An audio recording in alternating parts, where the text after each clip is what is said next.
At the Arc of Appalachia's annual donor gathering, Rob Cahill, a founding director of Community Cloud Forest Conservation, introduced the Arc of Appalachia to CCFC's conservation and community development projects in the cloud forests of Guatemala, highlighting the migrating birds that connect our organization's conservation work and the role of birds in CCFC's educational and community development collaborations with Cachi Maya villages in Guatemala. This valiant warbler nests in Ohio. In fact, it nests in places that you guys protect.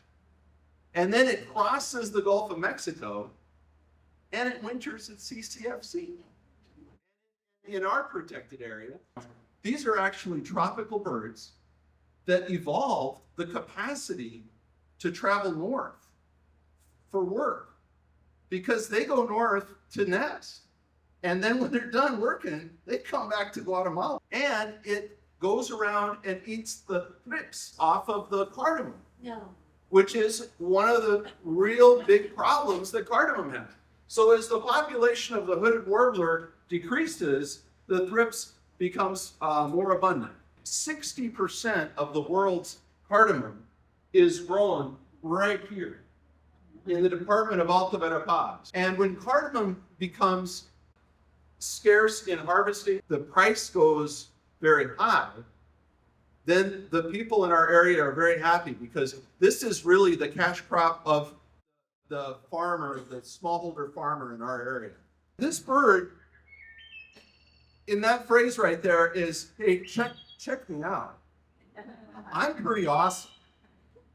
I've got a great habitat, I've got a great territory, I've got everything you should want in genetic material. That's basically what that bird is saying. Now, when that same bird gets down to Guatemala, it sounds like this, which is wood thrush for, hey, get off my lawn.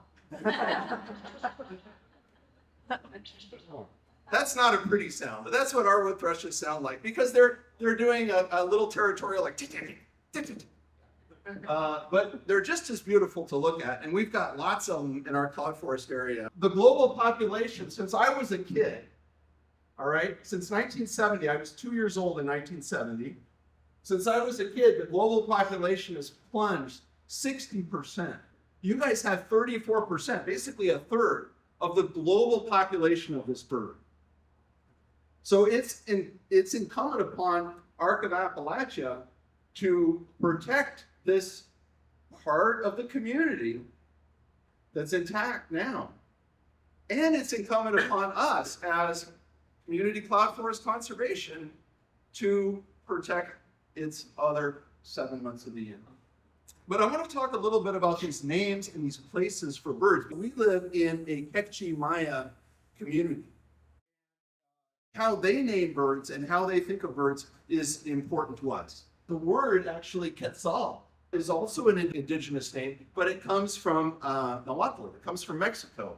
Because when Pedro de Alvarado and the conquistadores from Spain came down into Guatemala, they brought with them mercenaries from Mexico. And they spoke Nahuatl. They gave the name quetzal to this, or they have the name quetzal for this bird already. But it's in Cachi. This is its home. This is what a cloud forest looks like.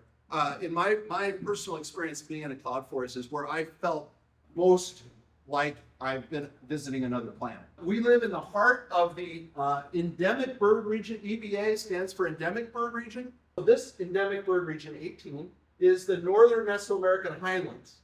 And of the 23 species that are endemic to that region, we have 19 of them in our region. And so these birds are finding their niche. They have very, very specific niches. So you've got the birds that come down, like the wood thrushes. They're up in Tikal, they're down in, they're all over Guatemala. They're very dense where we are, but they're all over Guatemala. They're generalizing. And then you have the birds like this golden-browed warbler, which is an extreme specialist, like cloud forest, this elevation to this elevation. So it's like finding its little niche because it's a resident bird, whereas the migratory birds generalize. The rufous-browed wren is a close cousin to your winter wren. And when it first came to Guatemala, it was a winter wren.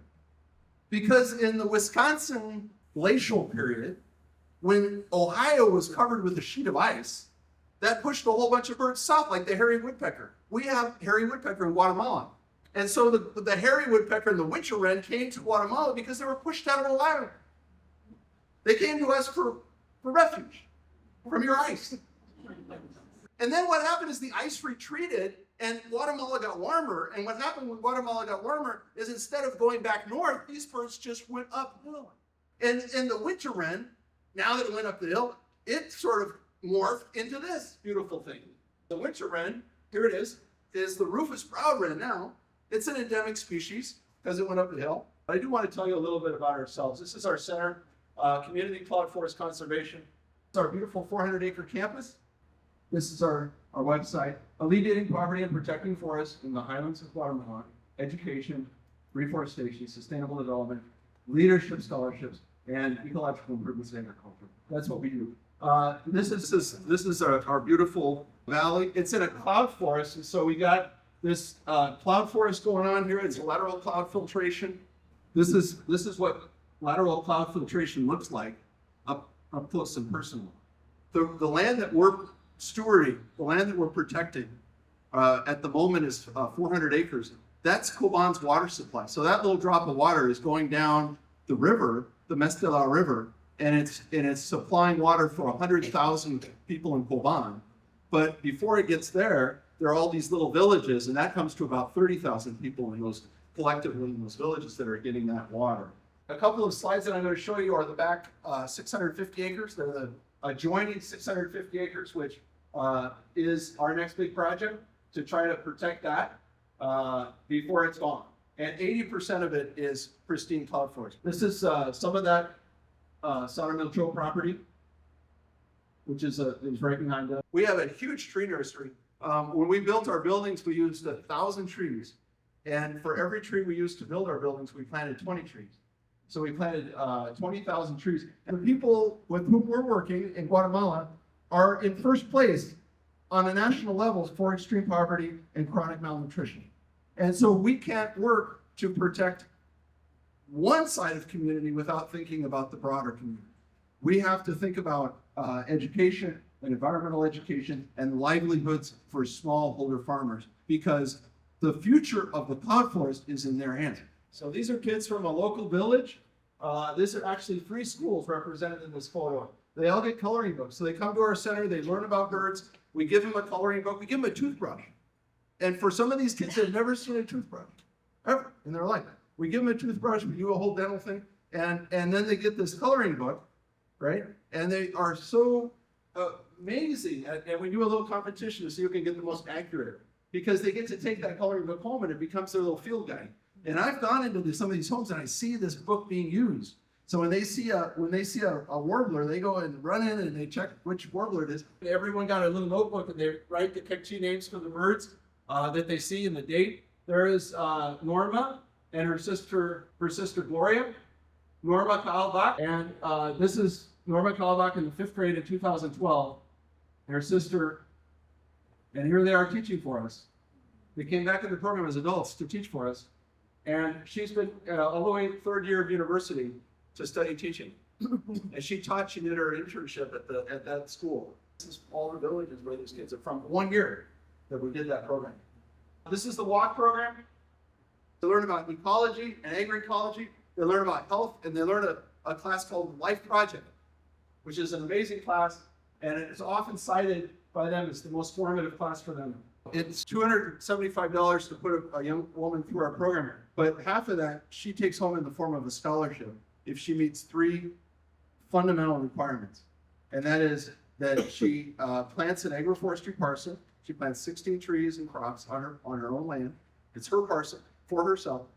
She goes to school and she finishes all 25 days of our program. Those are the 3 requirements. If she meets those 3 requirements, we give her a scholarship of 1,000 quetzals, or about $135, depending on the student rate. Right? A lot of times they come because they hear they can get a scholarship. They come for that reason, but they stay and they keep coming back because they find it transformational. And this is where they're from. In 1 year, this is where they were from. All these orange polygons. And this is the cloud forest. These are the areas we're trying to protect.